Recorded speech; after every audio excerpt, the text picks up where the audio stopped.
guys! Hello people! Welcome back to our channel! So I hope your guys' 2022 has been going well. How's it been for you? Mina, it has been peaceful. Peaceful? I've enjoyed it. I've rested. I really enjoyed stepping into this year. Like I just have good feels about it. Like good feels all the way. And what about for you? I wanted to say peaceful too, but I remember, but no, not really peaceful, but it's been really good. It's been, I don't know, I'm expectant. Like this month so far has been making me expectant of this year, and I've been doing quite a lot, which I'm very happy about. I'm expectant of good things. I'm expectant of good things, and I feel like this year God is really gonna show off. I hope God is really gonna show off in a really, really big way. So when things are happening, come back to this video and say, they said it. We're saying it now. Alright guys, so today we are talking about avoiding peer pressure. Alright, that's what we're doing. And before we get into that, I want to start with the verse of the day. Alright, so today's verse of the day will be coming from Psalm 62 verse 5 to 8.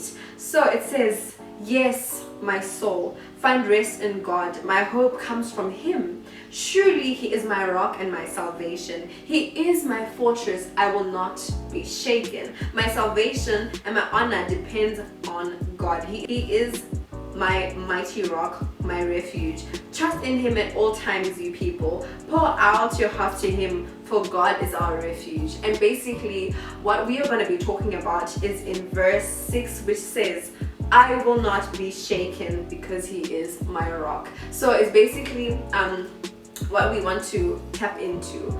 Peer pressure is about just, what is peer pressure? Before we even get into it, Let's get into the definition. So I have a definition from Google, and the first one, just one statement, reads, "It is influence from members of one's peers group." And then the longer version of the definition, another sentence is, "Peer pressure is the direct or indirect influence of people on others, members or social groups that have similar interests to you, and it can be about experience or social status that has an influence in your life." Yeah. I think basically it's just things that have to do with influencing you. So I guess peer pressure in the sense that we're talking about today is kind of like the negatives of peer pressure, because like you do get like positive thing, but you wouldn't call it peer pressure, you just call it like positive influence, right? And then there's now peer pressure, which is more negative, like those connotations of being negative. So when did you start feeling peer pressure? Like when did you peer pressure is real. So I experienced it like going into high school from primary school, you know? Like I wanted to go in, like, you know, watching the movies, you want to be a cool kid, you know, you're gonna step into high school, and then high school you open the doors and you're walking and like, that's what I wanted. Did that happen? No. But like that's when I started experiencing more, like, okay, peer pressure is real. Really? But what about like primary school? Because like I feel like primary school is one word that comes to mind. Blackberries. Blackberries, yes. Remember when like everyone had a Blackberry in primary school? Everyone had a Blackberry, and then also you wanted to have your hands on a Blackberry, and then by that time there was like those buttons. It was Blackberry. And then after that, Blackberry came up with the one that actually is touch screen. Like, oh my goodness, it's so fancy. But it wasn't that bad. It wasn't that bad. But the peer pressure came from not having the Blackberry. And like having, you know, your small and phone. But I love my flip phone. I had like a pink little flip phone with like a little music. And then those are the days of like Mix It and stuff like that, which I never really had. I had, I tried it, but for a very short time. Yeah, it's very dark. I don't know, but Mix It to James, just a dark workspace. You don't know who you're talking to. Really? Yeah. I don't even know what you don't. But yeah, peer pressure, I feel like it really does start from like primary school, and I feel like because you're just trying to figure yourself out. That's true. Don't know who you are, and I think that's really what peer pressure is about. Like now we'll be talking about why people succumb to peer pressure, and I just started like with one, which is like identity. So you succumb to peer pressure because you don't know yourself, and I feel like in primary school sometimes it depends on who you are. Like you might not be conscious of it, but then sometimes you're really just trying to find yourself, and with trying to find yourself, the easiest route is to find yourself through other people. You're like, oh okay, maybe I like that, maybe you have I don't know, a pink bag. I also want a pink bag. I want Kings. I want a King's bag. Oh, And everyone wants it is such a trend. Yeah. There's a time of all stars where everyone had all stars. Yeah. Like there's just certain trends that happen, and if you don't have it at that time, you feel the pressure to want to get those things. Yeah, and like what makes like is that like sometimes like your parents just buy you a normal bag and you want this like you want big expensive bag and those it's like ones, you can't those big ones. I can't remember the brand. Mountain what? Yes, and they're really big and everyone has them. But basically those are just like I think it's more like trends and stuff, but still it is peer pressure, but like on the low-key side. And yeah, not knowing who you are can lead you to trying to just please people. So what's another thing? Another thing, you say identity, and identity also comes into mind self-esteem. Yeah. Like how you view yourself and how you look at yourself. So for me at the time when I was in high school, the way that I looked at myself, like, oh my goodness, I don't have A, B, C, D, or F, G, right? And for me, I felt like if I had those things, I would then fit into society. I would then fit into how everyone views me at that time. So I really felt like peer pressure, you can succumb to it by self-esteem. I get that. Self-esteem really plays a lot because sometimes you just really are eager to please people because you yourself don't you don't feel like what you're doing is enough, or you just think of yourself as, I don't know, you don't matter, and like you see someone else like who's really popular and you want to be that person's friend, and you just want you want that because I think when you're a child or a teenager, that's really what you want. You want to fit in. That's true. If you don't see yourself as a really cool person, you want to be a cool person. So it starts like manifesting through the things you say. Because the time when swearing was like, yo, like you be a cool kid, like you just go around, swearing.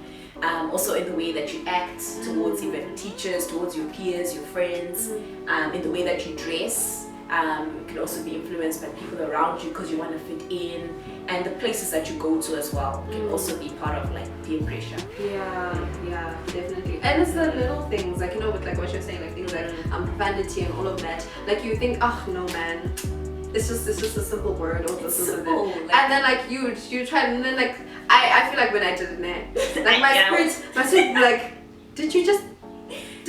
what? Did you really?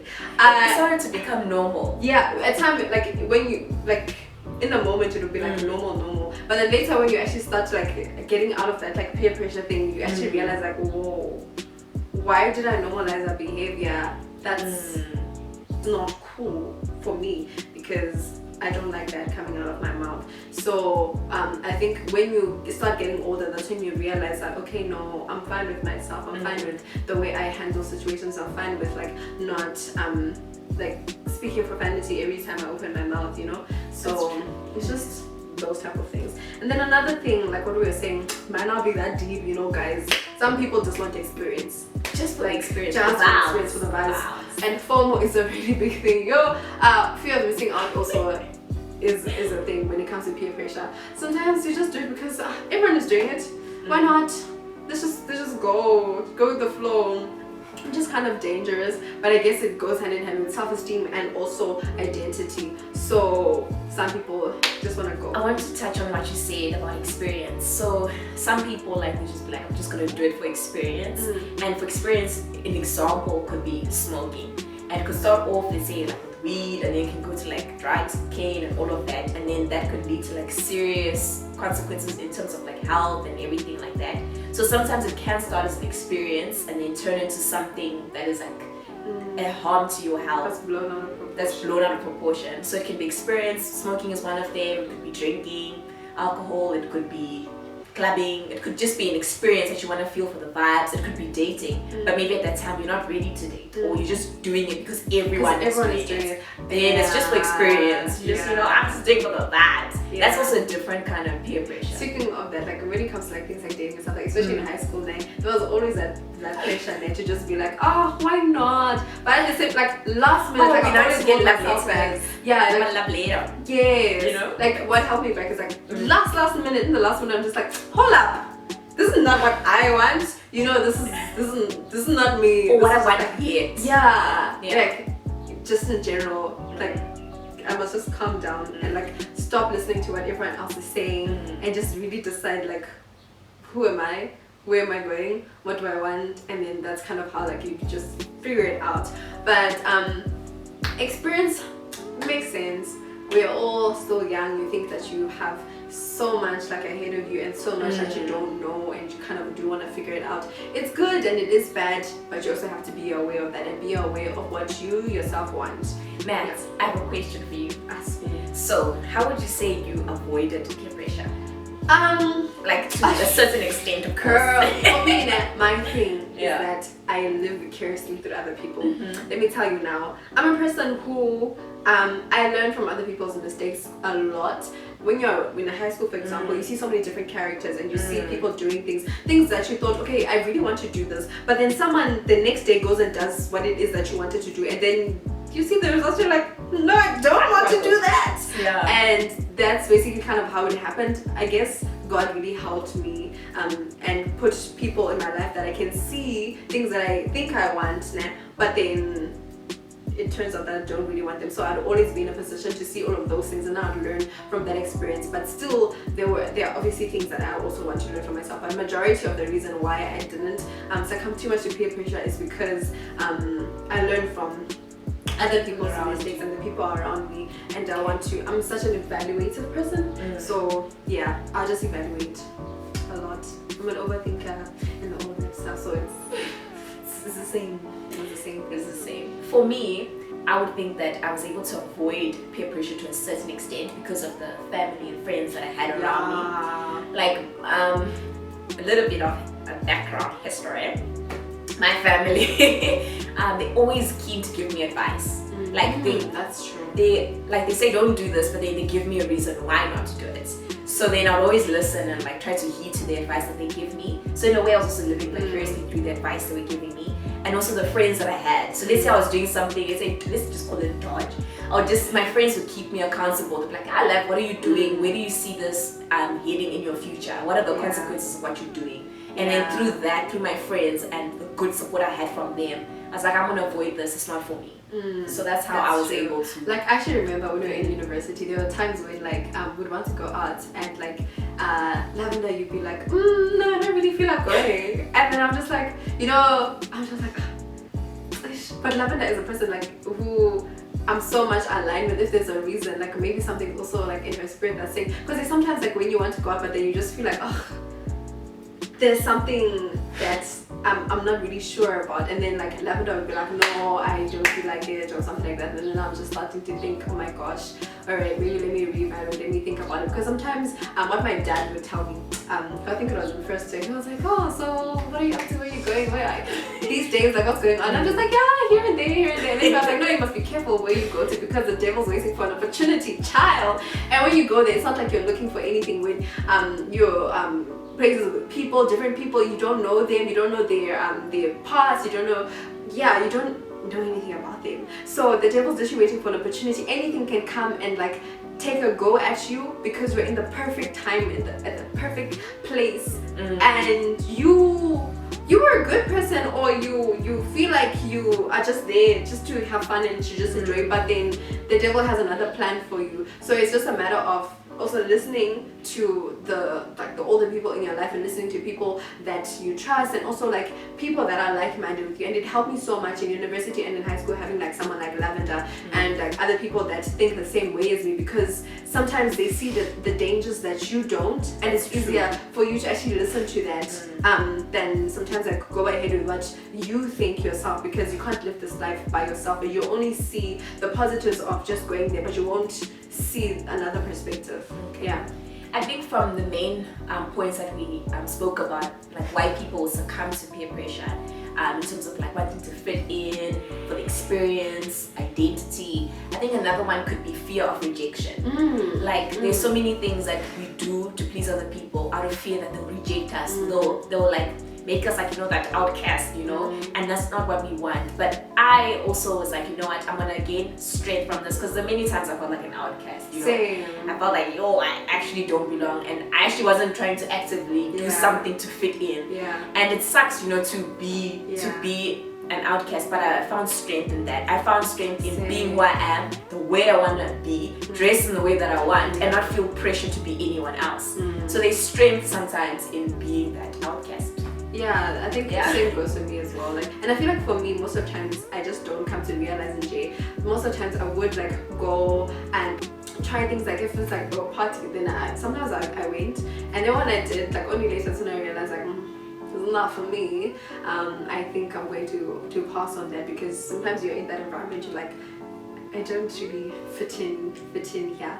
And I think for me that was kind of like a protective factor for when I now went to high school, because it was not my scene anymore. It was not like what I like, because I'm like, I've established that this is not what I want. So then later on it was easy for me to say no, because it's not me. And I thank God for all the opportunities that were never afforded to me, because they never invited me anyways, because they know that I'm not gonna go, I'm gonna say no. You know, so it just comes into also handling rejection and handling that the fact that you're not gonna be friends with everyone. That's and you are fine with the few people that you do have as friends, because it's very important for you to find yourself the people that you are aligned to, not people that you are like, oh, to be part of the squad. I would love it so much. But it's not just about that. It's you trying to nurture like real relationships with people that are also trying to be real with you. And if you want to be friends with someone, I feel like God will always make a way for you to end up being friends with them. Like that connection will always be there, no matter what, party or no party. You end up being friends. Yeah, that's a very good point. Yeah. So now we did some searching on the internet about ways to avoid peer pressure, and just like list a few or name a few, and then we'll just discuss it. Which we think you guys already know, but we just want to talk about them. Like, is it really doable, practical? But yeah, let's go into that. The first one was seek support, which is kind of what we touched base on. The people you're around, your friends, your family, just finding support when you feel like I can't deal, because sometimes the experience or the little thing, it can turn into something so big. Yeah, like when you're trying to deal with it yourself. Yeah, the drugs thing can turn into you drug addict. So sometimes it's really important to get help quickly and support from someone. But I feel like it's hard, you know, like in the moment, like because you said quickly, like in the moment you don't really know that it's that you're gonna go on a downward spiral. Yeah, you're kind of like, nah, I'll figure this out. But no, find someone that you can trust, like someone close to you that won't judge you, and safe space. A safe space, someone that you're close to, or even like a pastor or a teacher, someone like that, but then like someone that you actually trust. You've seen them, you've seen the way they react to things, and go and speak to that person and you feel comfortable around them. So the earlier the better, don't hold it in. And then the other one was speak out. So we were saying it's easier said than done. It's easier said than done, especially if you're a person, let's say for example, with a situation, low self-esteem, don't know who I really am, and then I'm gonna speak out against my friends that want to do something that I don't necessarily agree with. And in the back of your head, you're like, they're gonna reject me tomorrow. Exactly, they're gonna reject me, so I might as well accompany them with whatever they're doing. So it's easier said than done. How would we go about? For me, practicing saying no. Your no being no and yes being yes. So for me, I find it really hard sometimes to say no, right? So I feel like practicing saying no is a good way to start in terms of speaking out. Yeah, there was really a point in my life where like all I said was no, because I was tired of saying yes. Like, I remember that. You do? You always say no. I was like, I wish I could do that. You know, I feel like I felt like I was mean in a way to just say no, but I wanted to say no. So sometimes I feel like it's actually better to say no and mean it. Yeah, one thing I realized about saying no is that which made me more confident is that when I say yes, I'll regret it by myself later and be like, oh my gosh, now I have to figure out how to deal with this, and I have to figure out how I'm going to act, and I don't want to find myself in a place that's uncomfortable. I don't like that, being uncomfortable with people. Now I have to pretend like I'm feeling some type of way. So it's so much easier for me to just put an end to everything and just say no. Because I've already thought, see, I'm an overthinker. I've already thought ahead and said, and I realized that I'll make myself more vulnerable, I guess, and saying yes to something that I'm not really okay with in the beginning. So you're doing it for yourself at the end of the day, because in my experience, you end up suffering more for saying yes when you never really wanted to do whatever it is in the first place. That's true. And then the last one was evaluate your friendships and plans. Please share with us that verse about company. 1 Corinthians 15 verse 33. It says, "Do not be fooled by those who say such things, for bad company corrupts good character, and that's a New Living Translation. So you also just need to evaluate the people that you keep around you, and just ask yourself if there are people that have good things like in their head for you. Are there people that actually care about you, want to be with them? Do they want to be with you? Do you feel like you're putting in more effort than they are? Are they putting in more effort than you are? You just need to see if you're in a really positive space, I guess, because you shouldn't feel like you're forced to spend time with someone, or you feel them feeling like they're being forced to be friends with you. So it's always important to just be open to people that you want to spend your time with. Like, you need to show that you value your time. So guys, thank you so much for watching our video. We hope that you learned something, and we just wanted to share our experience with peer pressure and how to avoid it. So if you're in high school, if you're in university, because you still go through stuff like that, and even if you're going to work, peer pressure is still there. You cannot outgrow it. Hopefully you learned something and you see things a bit differently, and you find solutions for your own problems. And if you have a different experience in terms of how you avoided peer pressure, please share with us your comments down below. Thank you so much. Thank you. And comment, subscribe to our channel. Bye guys. Bye.